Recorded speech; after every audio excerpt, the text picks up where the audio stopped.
Hai, Assalamualaikum. Saya dan teman saya dari kelompok 10 akan menjelaskan mengenai kekayaan intelektual.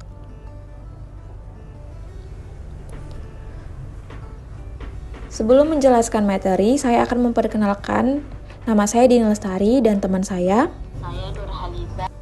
dan Nurlin Yikwa. Di sini saya akan menjelaskan mengenai kekayaan intelektual. Kekayaan intelektual atau biasa disebut dengan intellectual property merupakan kekayaan-kekayaan yang didefinisikan sebagai hak milik seseorang. Kekayaan intelektual bukan dalam bentuk barang atau gagasan itu sendiri, tetapi dalam bentuk hubungannya dengan seseorang. Dilihat dari jenisnya, kekayaan ada dua, yaitu kekayaan fisik atau physical property dan kekayaan intelektual.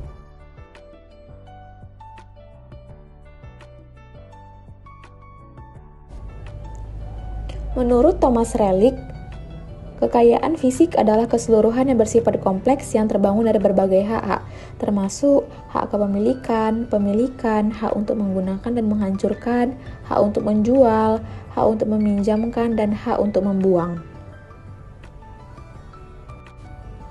Berdasarkan definisi tersebut, kekayaan fisik adalah kekayaan yang bersifat real, yang memiliki beberapa hak-hak penting sebagai berikut. Yang pertama, hak kepemilikan, hak pemilikan, hak untuk menggunakan, hak untuk menghancurkan, hak untuk menjual, hak untuk meminjamkan, serta hak untuk membuang. Nah, di sini saya akan menjelaskan mengenai macam-macam kekayaan intelektual. Menurut Syarifuddin 2001, ada beberapa macam hak kekayaan intelektual yang diberikan perlindungan. Yang pertama, paten. Paten adalah hibah oleh negara untuk penemu atau yang ditunjuknya, memberikan hak eksklusif untuk membuat, menggunakan, menjalankan, dan menjual penemuan untuk jangka waktu terbatas dengan imbalan yang dituangkan dalam dokumen paten. Yang kedua ada hak cipta. Hak cipta atau copyright adalah hak istimewa guna melindungi pencipta dari orisinalitas ciptanya. Misalnya, karangan, musik, lagu, dan hak untuk memproduksi serta memperbaiki, mendistribusikan, atau menjual. Yang selanjutnya ada merek. Merek diatur dalam Undang-Undang Nomor 15 Tahun 2001 tentang merek. Merek adalah tanda berupa gambar, nama, kata-kata, huruf-huruf, angka-angka, serta susunan warna, atau kombinasi dari unsur-unsur tersebut yang memiliki daya pembeda dan digunakan dalam kegiatan perdagangan barang dan jasa. Selanjutnya saya akan menjelaskan desain dan kerahasiaan, di mana rahasia dagang adalah informasi yang tidak diketahui oleh umum di bidang teknologi ataupun bisnis. Informasi tersebut bernilai ekonomi yang dapat digunakan dalam kegiatan usaha dan kerahasiaannya dijaga oleh pemilik rahasia dagang. Selanjutnya saya menjelaskan tentang cara mendaftarkan hak kekayaan intelektual. Pertama yaitu pendaftaran merek, sebagaimana diatur dalam PP nomor 23 tahun 1993 bahwa permintaan pendaftaran merek diajukan secara tertulis dengan bahasa Indonesia kepada Direktorat Merek dengan cara yang pertama, mengisi formulir yang tersedia rangkap 4, yang kedua formulir permintaan merek harus dilampirkan. Selanjutnya pendaftaran paten. Paten diberikan untuk invensi yang baru dan mengandung langkah inventif dan dapat diterapkan dalam industri.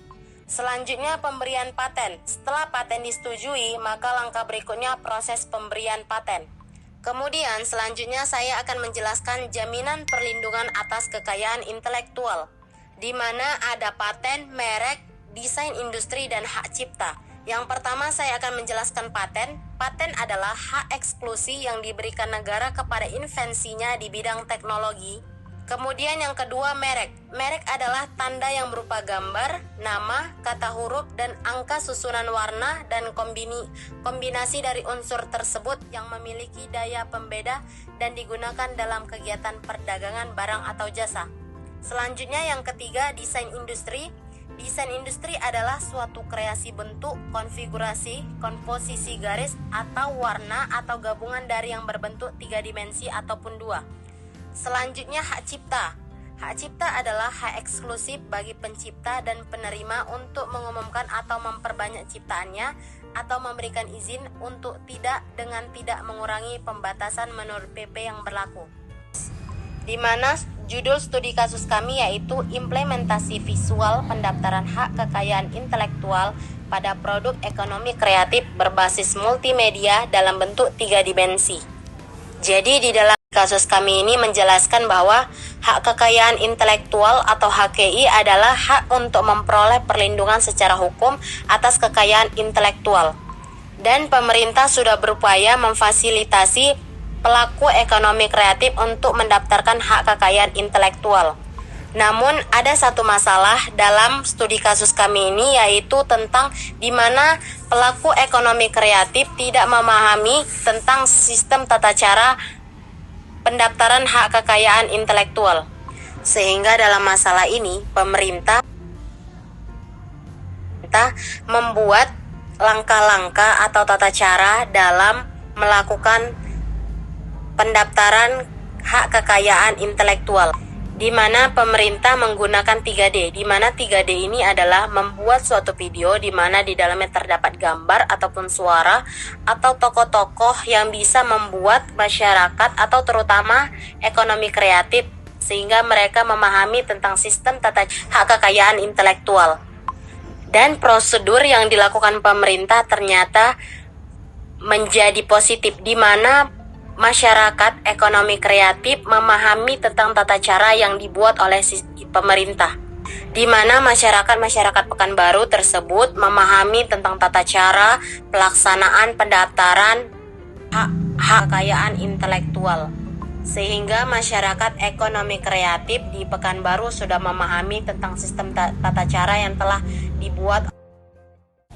Nah, segitu saja yang dapat kami sampaikan. Terima kasih atas perhatiannya. Lebih dan kurangnya kami mohon maaf. Kami dari kelompok 10 mengucapkan terima kasih.